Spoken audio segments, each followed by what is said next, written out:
Welcome back to the Hero's Journey. I am your empowerment guide and fellow superhero, Venus the Goddess.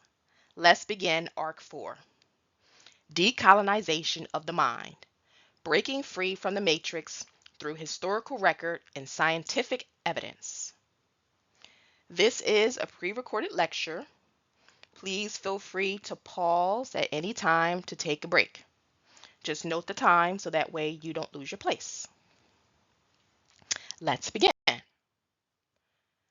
The objective of this arc is to help you to identify the inherited beliefs, social conditioning, and systematic narratives that shape your suffering, and to give you the facts you need to rewrite the script.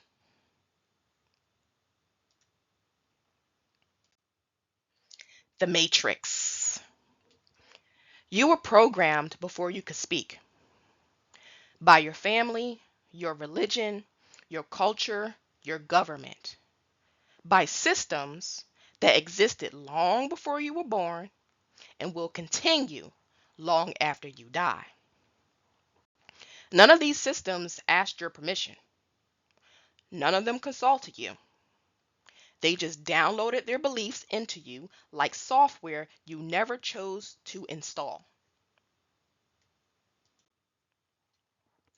Some of that software is useful, some of it is malware. This lesson is about auditing your mental hard drive, identifying what you believe, asking where did this belief come from, and deciding for yourself, does this belief serve me or does it keep me small? Let's break free from the matrix. And we're going to start with white supremacy and racism, the invention of race. Here is a fact that might surprise you. There is no such thing as the white race or the black race. Race is not biology. Race is a social construct, an idea invented by humans to justify hierarchy and exploitation. What science tells us? Well, science tells us that every single human being on this planet can trace their ancestry back to Africa, the motherland. The earliest anatomically modern human fossils date to around 230,000 years ago, and it was found in Ethiopia. Genetic evidence confirms an African origin for all living humans within the last 200 to 300,000 years. Black skin. Black skin evolved in humans about 1.2 million years ago. Studies of the MC1R gene show that dark skin developed in early human evolution as protection against intense UV radiation near the equator. Africa is hot, and so when our early ancestors um, lost their fur, they had to develop something that will protect them from the sun, dark skin or melanin. The key mutations for white skin became widespread in Europe roughly 6 to 8,000 years ago. Lighter skin emerged through genetic mutations as humans migrated into colder, cloudier regions where UV radiation was weaker. So, all modern human beings, we originate from Africa. And as we started to migrate out of Africa and move into these northern regions that are, cloudier, colder, more mountainous regions, lighter skin developed because it allowed our ancestors, their bodies to absorb more vitamin D. The process of skin lightening was gradual over tens of thousands of years. And the specific mutations reached this near fixation in European populations during this time frame. The original inhabitants of Europe were dark-skinned people. Modern white Europeans look nothing like the people who lived there first. For example, Cheddar Man, or the remains of what scientists call Cheddar Man, he was a hunter-gatherer who lived in England 10,000 years ago. He had dark to dark brown skin and light eyes. This icy pale skin became common in Europe only after the spread of farming from the Middle East, which is roughly 6 to 8,000 years ago. So it's relatively new. Compare it. Dark skin evolved 1.2 million years ago. Black skin is ancient. Skin color is determined by environment, not superiority. Warmer climates near the equator produce darker skin. Colder climates farther from the equator produce lighter skin. That's it. That's the whole story. Your nose, your hair, your body type are all shaped by generations of adaptation to the climate, not by some invisible hierarchy of value. African populations contain the greatest genetic diversity on Earth. Because modern humans originated in Africa and have lived there the longest, African populations have accumulated the most genetic variation over time. This includes genetic markers for traits often assumed to be European or white, such as lighter skin, blue eyes, and straight hair. These traits are not exclusive to any one continent or race. There are black people who have naturally blonde hair and blue eyes. There are black people who naturally have straight hair or looser, curly, wavy hair. There was a study done by Dr. Keith Chang, and during this study of zebrafish, he discovered that lighter skin is a genetic mutation of darker skin.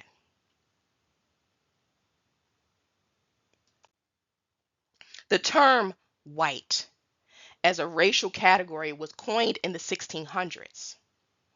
Colonial Virginia passed laws in the 1600s distinguishing whites from Negroes and Indians. Before that, people identified by ethnicity, tribe, or nation, not by skin color. The whole concept of a white race was invented to justify slavery, colonialism, and the exploitation of human beings for profit. What this means for your mental health. If you're a brown person or a black person, you have been handed a story that says you are less than. That story is a lie. It was invented to keep you in place.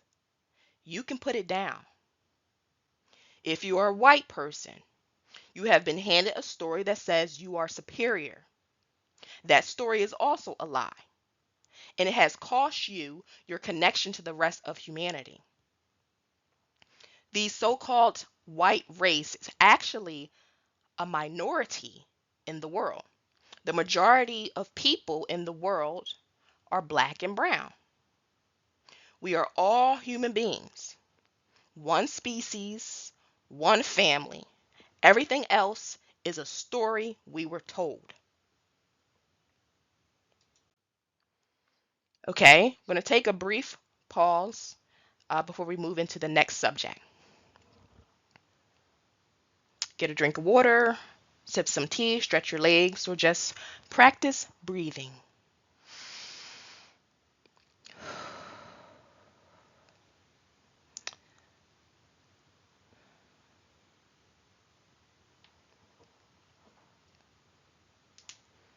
All right. Patriarchy versus matriarchy.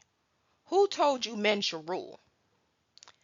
Patriarchy is a social system where men hold primary power in leadership, moral authority, and property ownership. Matriarchy is a system where women hold that power. Most of us have been raised to believe that patriarchy is natural. It is not. It is a choice that was made, and it can be unmade. The historical record shows something different. For tens of thousands of years, many human societies worshipped female deities, the great mother goddess. In Sumer, she was called Inanna. In Babylon, Ishtar. In Canaan, Asherah. In Phrygia, Cybele. These were supreme creators, not sidekicks to a male god.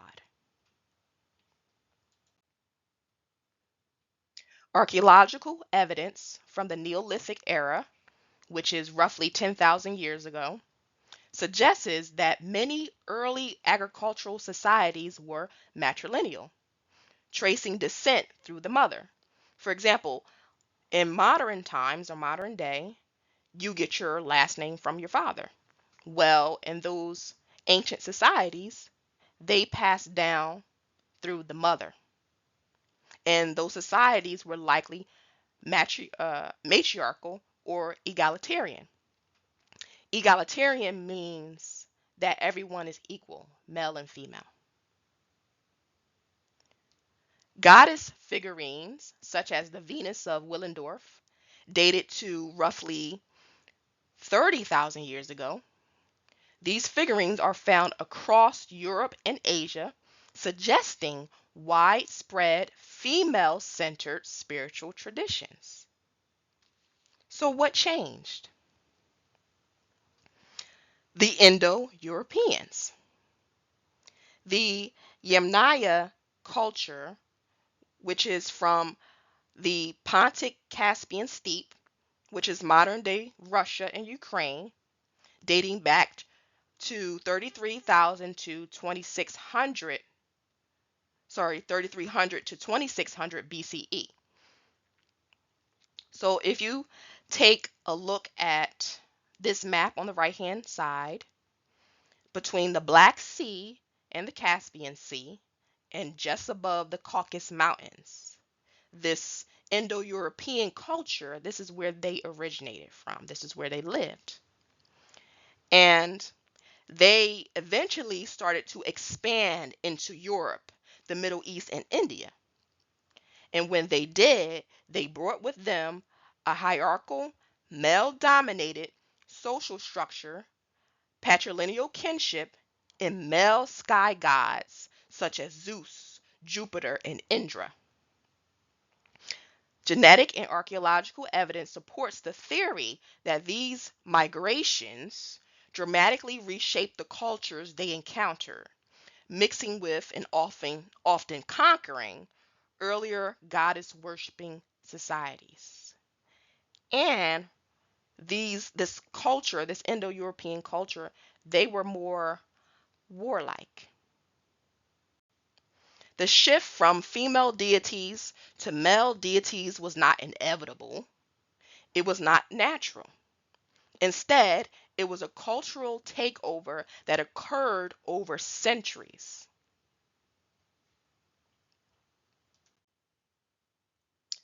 Some examples of matriarchy in nature. Elephants. Herds are led by the oldest, most experienced female, the matriarch. She decides where to go, when to rest, and how to respond to threats. Orcas, or killer whales. Pods are led by older females who have decades of knowledge about hunting grounds and migration routes. Bonobos, they are another type of great ape.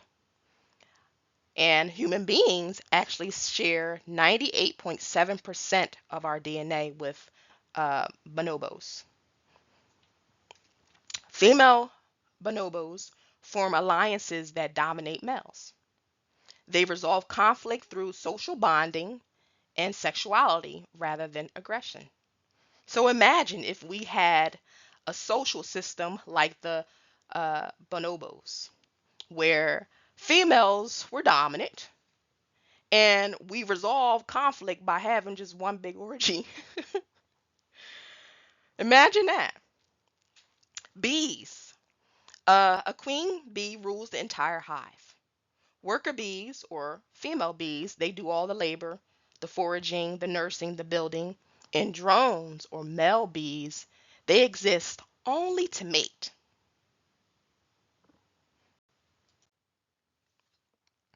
Patriarchy is not the default in nature. It is just one way of organizing, and it's not necessarily the best way. What this means for your mental health. If you are a woman, you may have internalized the belief that you are less capable, less powerful, or less worthy of leadership. That belief was handed to you by a system that benefits from your submission, and it is not true.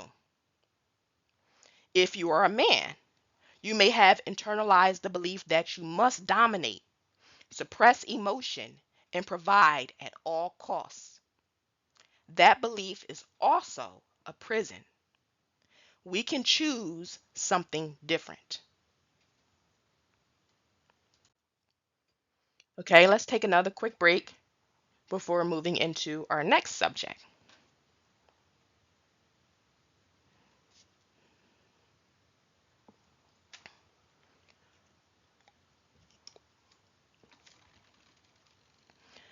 Take a moment to practice breathing or to get a drink of water, sip tea, stretch your legs. Just allow the information to process.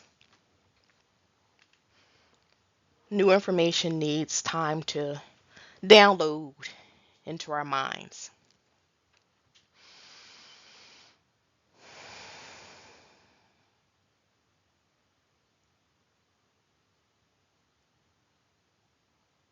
All right, capitalism, socialism, and classism.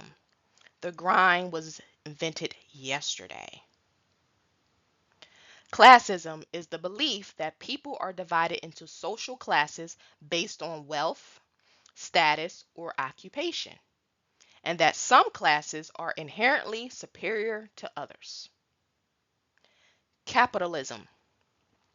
Capitalism is an economic system where private individuals or corporations own trade, industry, and profits. Its strength is innovation and growth. Its weakness is exploitation and inequality.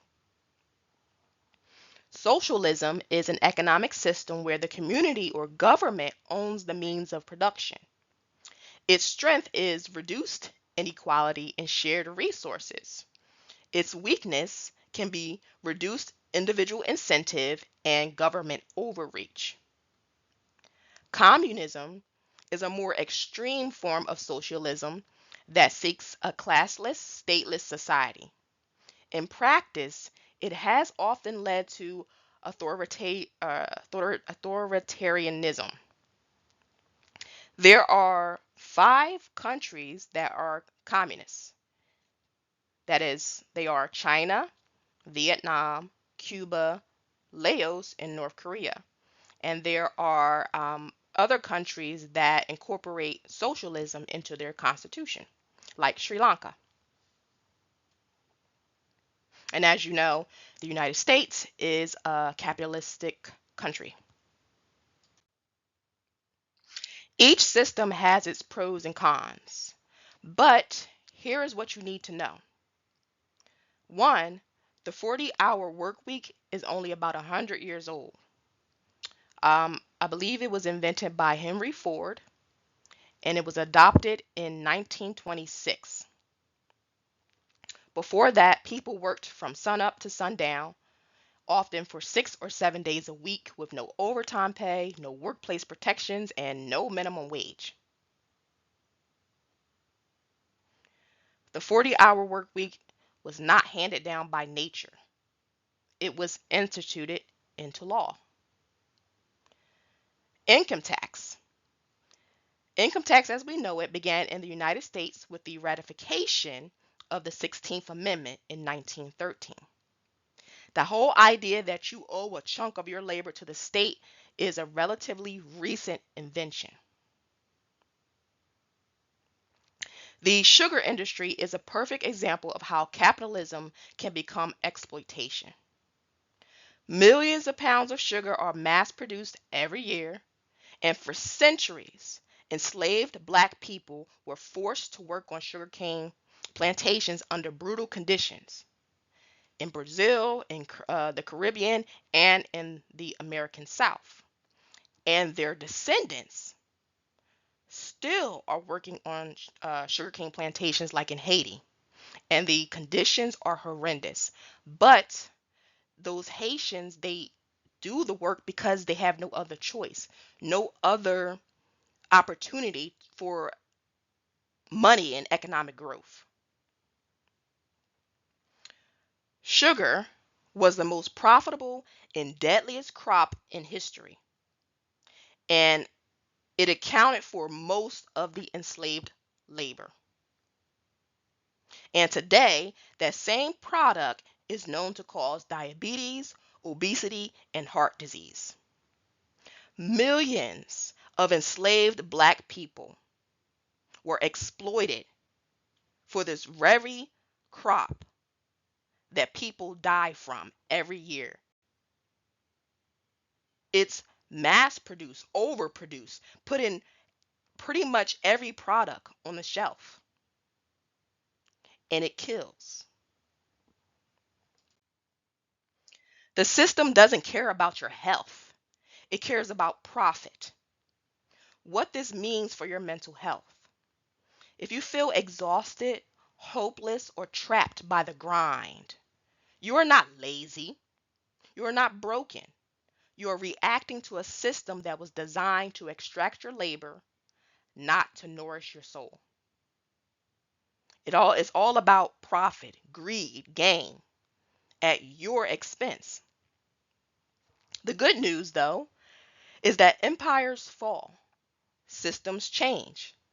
The 40-hour work week was not always here, and it will not always be here. You have the power to opt out, to build something different, to prioritize your well-being over consumerism. Societies change, and you have the power to change the society you live in. Life as we know it is not how it's always been since the beginning of time. It is how it is now, and now can change. Let's take another brief pause.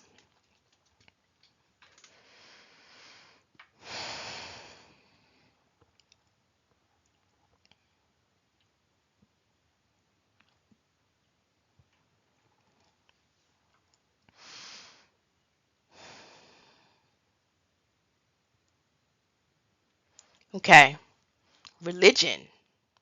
The stories we made sacred. There are over 10,000 religions in the world, millions of gods. And honestly, I believe it's Hinduism. Hinduism alone has up to a million gods. There's millions of gods that have been worshipped throughout human history. Yours is not special because it's true. It's special because it's yours. The Abrahamic religions, that is Judaism, Christianity, and Islam, they did not fall from the heavens fully formed. Instead, they evolved from earlier traditions.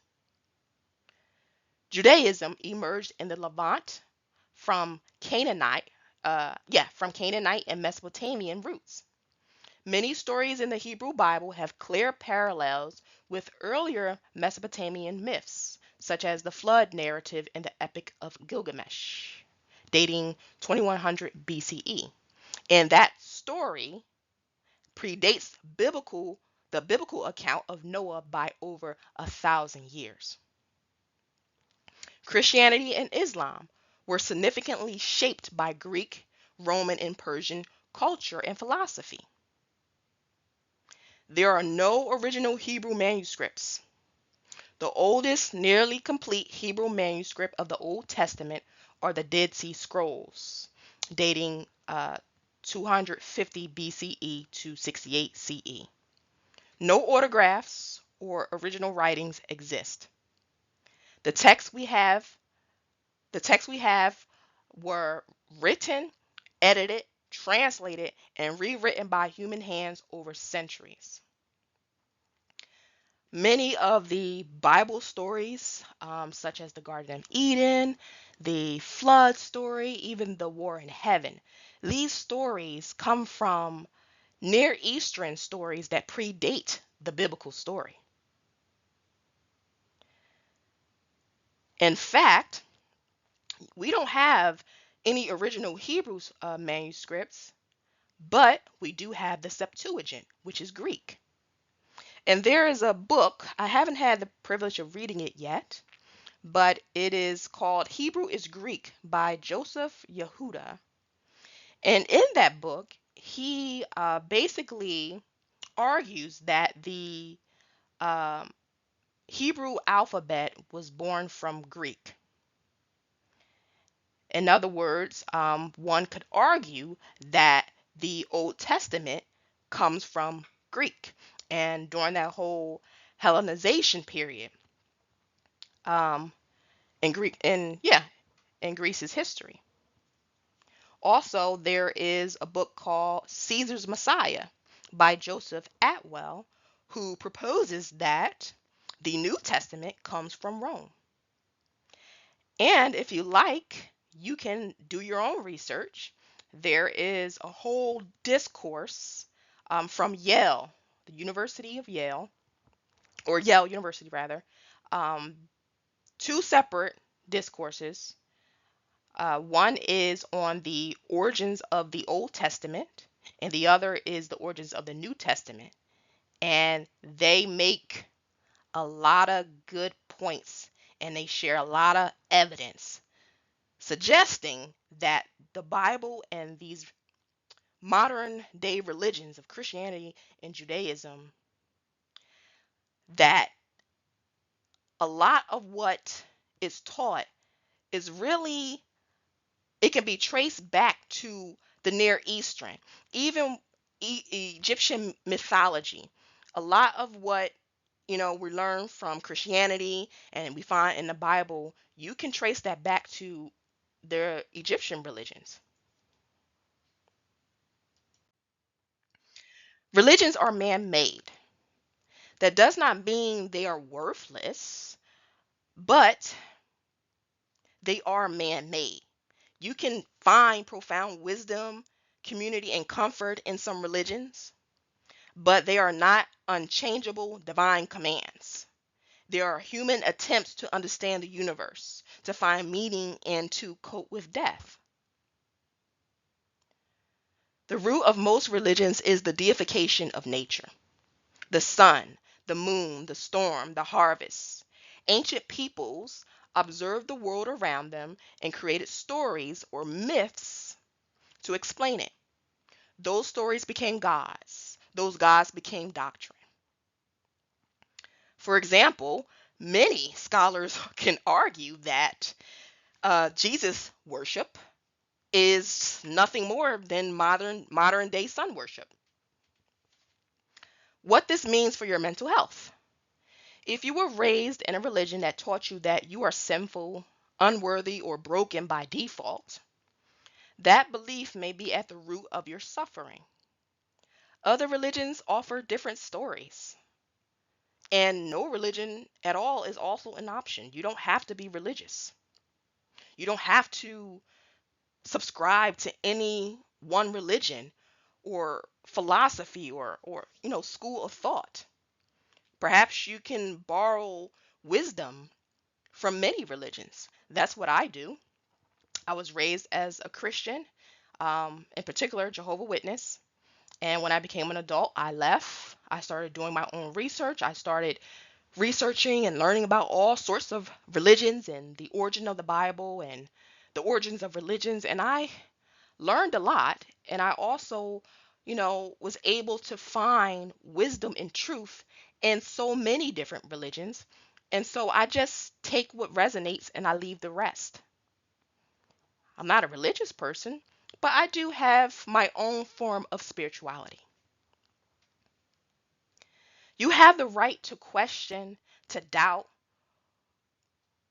your religious beliefs. A lot of people are born into religion. They don't have the choice of what they believe, but you do have the right to question it. It's not blasphemy for asking questions or for thinking critically or for doing research. You can keep what serves you and discard what harms you.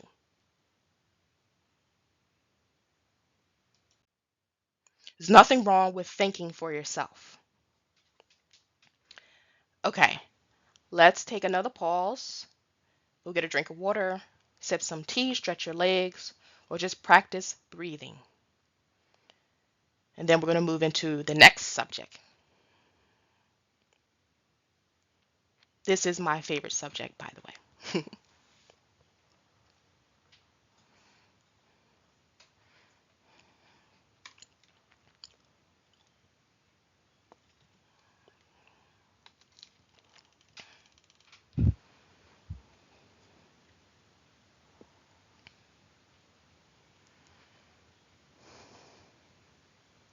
Okay, let's start. Sociology, how culture writes the script. Sociology is the study of how human societies shape beliefs, behaviors, and identities. Culture is the collection of values, customs, and norms passed down through generations. From the moment you are born, culture is downloaded into you. What gender means, what success looks like, who you should love, what you should believe about yourself, what is normal, and what is weird. Most of this happens without your conscious awareness. Let's talk about gender roles as an example. Myth. Men are naturally better at math and science. Truth. Meta-analysis show there are no significant gender differences in math and science performance in early childhood. Girls and boys perform equally. The differences that appear later are driven by stereotype, threat, and social expectation, not biology. Myth. Women are naturally more emotional. Truth. Research shows similar physiological emotional responses across genders. The difference is that men are socially punished for expressing emotion, except for anger, while women are permitted. This is culture, not nature. Men have been socially conditioned to suppress their emotions. If they cry, oh, you're a punk, you're a sissy. Men don't cry. Toughen up. But you're human, and human beings cry. Human beings feel a range of emotions. Anger is the only emotion that men can show that is socially acceptable. And this harms both men and women. When men get angry, a lot of times that anger is just the only way that hurt feelings can be expressed. Myth. Men are naturally aggressive. Truth. Aggression is influenced by biology. Testosterone plays a role, but it is heavily shaped by environment and socialization. In more egalitarian societies with lower income inequality, male aggression drops significantly. So even though some things may be, I would say, hardwired, science has proven that culture and socialization are more powerful and can override that hard wiring. Myth: women are naturally nurturing. Truth: men are equally capable of nurturing behavior when given the opportunity. For instance, stay at home fathers show the same caregiving instincts as mothers. Brain plasticity or neuroplasticity allows caregiving neural pathways to develop in any primary caregiver, regardless of gender. Myth: men are the providers, women are the caregivers. Truth: these roles are economic inventions from the Industrial Revolution. For most of human history, hunter gatherer and early agricultural societies, both men and women contributed to survival in flexible, overlapping ways. A lot of women actually were hunters and warriors. For example, the African queen Amani Renas. She was a warrior queen of the ancient kingdom of Kush, which is modern day Sudan in Africa. She actually led and fought against the Romans. She led um, her tribe and they fought against the Romans as the Romans they were trying to conquer her land. And this happened in between 27 and 22 BCE. She is the real life woman queen. Sorry, woman king. The truth: most of what you believe about men and women is not biology. It's culture dressed up as nature. Presently, there is an ongoing gender war. A lot of division between men and women. Men should do this, women should do that. Me man, you woman. And those type of conversations are extremely divisive. Not only are they divisive, they are not rooted in science or historical evidence. They are pseudoscience. The so-called facts that people like to spread or um, spread on like these podcasts and these on social media. It's not factual. It's pseudoscience. And it causes more harm than good. They are those most of the beliefs that people have about men and women. For example, all men cheat or all women are emotional or what have you. These are not facts. These are just social and cultural myths. And I am the myth buster. So, what does this mean for your mental health? If you have been struggling to fit into a gender role that never fits, you are not broken. The role is broken. You can create your own. Men and women are more alike than you can never imagine. Let's learn how to work together instead of constantly fighting with one another. In order to create life, male and female must come together.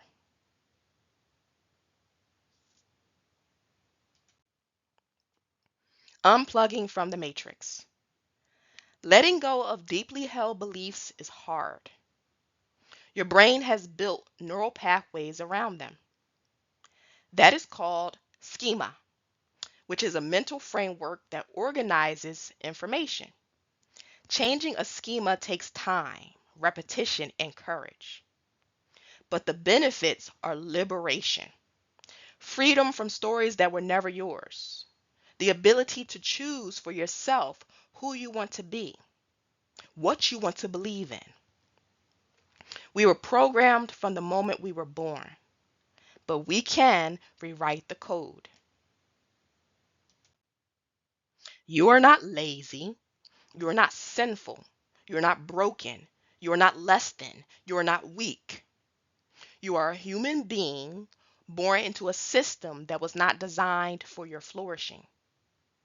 But you have the power to see the system through awareness and to question it through critical thinking and to build something different for yourself.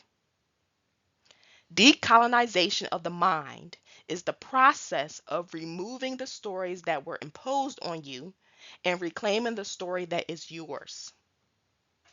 It takes courage, it takes time, but it is the most liberating work you will ever do.